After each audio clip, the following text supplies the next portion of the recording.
Go എന്ന് പറയുന്ന വേർഡിന്റെ അർത്ഥം എന്താ? പോവുക. ആർക്കും സംശയമില്ല. ഗോൺ എന്ന് പറഞ്ഞാൽ ഗോ എന്ന് പറയുന്ന വേർബിന്റെ V3 ഫോം ആണ്. അപ്പോൾ അതും പോവുക എന്നായിരിക്കുമല്ലോ അല്ലേ? പക്ഷെ അതിന് പോവുക എന്നുള്ള അർത്ഥം മാത്രമല്ല ഉള്ളത്, അതിന് മറ്റ് പല അർത്ഥങ്ങളുണ്ട്. നമുക്ക് ഈ എക്സാമ്പിൾസ് ഒന്ന് നോക്കാം, അപ്പോൾ നിങ്ങൾക്ക് മനസ്സിലാവും.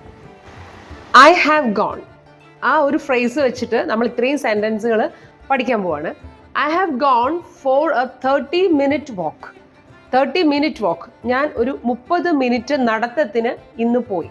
അപ്പോൾ അവിടെ നമുക്ക് പോയി എന്നുള്ള അർത്ഥം തന്നെയാണ് വരുന്നത്.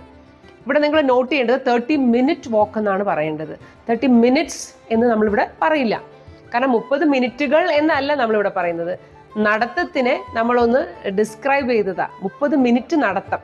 അപ്പോൾ വാക്ക് എന്ന് പറയുന്ന ഒരു നൗണിനെ ഡിസ്ക്രൈബ് ചെയ്യുന്ന ഒരു കോമ്പൗണ്ട് അഡ്ജക്റ്റീവ് ആണ് 30 minute. അതുകൊണ്ടാണ് 30-minute വാക്ക് എന്ന് പറയുന്നത് കേട്ടോ. ഞാൻ സ്റ്റോറിൽ പോയിരിക്കുകയാണ്, ഞാൻ ഇപ്പം തന്നെ തിരിച്ചെത്താം.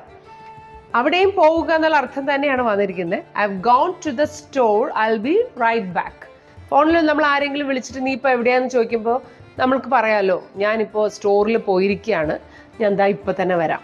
അപ്പോൾ ആ അർത്ഥത്തിൽ ഇവിടെ ഗോണിന് പോവുക എന്നുള്ള അർത്ഥം തന്നെയാണ്. ഇനി I have gone skydiving 3 times.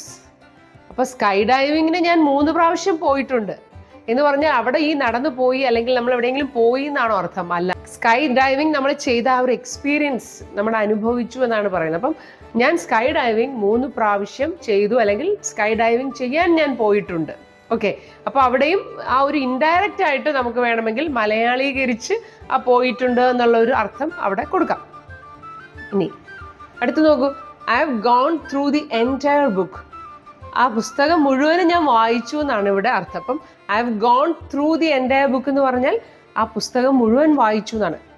വേണമെങ്കിൽ ആ പുസ്തകത്തിലൂടെ ഞാൻ കടന്നുപോയി, മുഴുവൻ ബുക്കും ഞാൻ വായിച്ചു എന്ന് നമുക്ക് വേണമെങ്കിൽ ഇൻഡയറക്റ്റ് ആയിട്ട് പറയാം. അവിടെ വായിച്ചു എന്നുള്ള കാര്യമാണ് ഇവിടെ ഐ ഹവ് ഗോൺ എന്ന് പറയുന്ന ആ ഫ്രേസ് ഉപയോഗിച്ച് പറഞ്ഞിരിക്കുന്നത്. ഇനി ഈ ആഴ്ച ഞാൻ എല്ലാ ദിവസവും ഞാൻ ജിമ്മിൽ പോയിട്ടുണ്ട്. I have gone to the gym every day this week. അപ്പോൾ ഈ ആഴ്ച നമ്മൾ എല്ലാ ദിവസവും ചെയ്തൊരു കാര്യം പറയാൻ I have gone, present perfect. I have gone to the gym every day this week. ഇനി അടുത്തത്, I have gone through a lot of stress lately. Lately എന്ന് പറഞ്ഞാൽ ഈയിടെയായിട്ട് ഞാൻ ഒരുപാട് സ്ട്രെസ്സിലൂടെ കടന്നു പോവുകയാണ്. അപ്പോൾ അവിടെ മലയാളത്തിൽ കടന്നു പോവുകയാണ് എന്നുള്ളൊരു വേർഡിൽ ആ പോവുക എന്ന് വന്നിട്ടുണ്ട്. ബട്ട് ഇവിടെ എന്താണ് ഉദ്ദേശിക്കുന്നത്? ഞാൻ ഒരുപാട് സ്ട്രെസ്സ് ഈയിടെയായിട്ട് അനുഭവിച്ചു എന്നാണ് പറയുന്നത്. അപ്പോൾ അവിടെ ഒരു എക്സ്പീരിയൻസ് ആണ്. ഓക്കേ.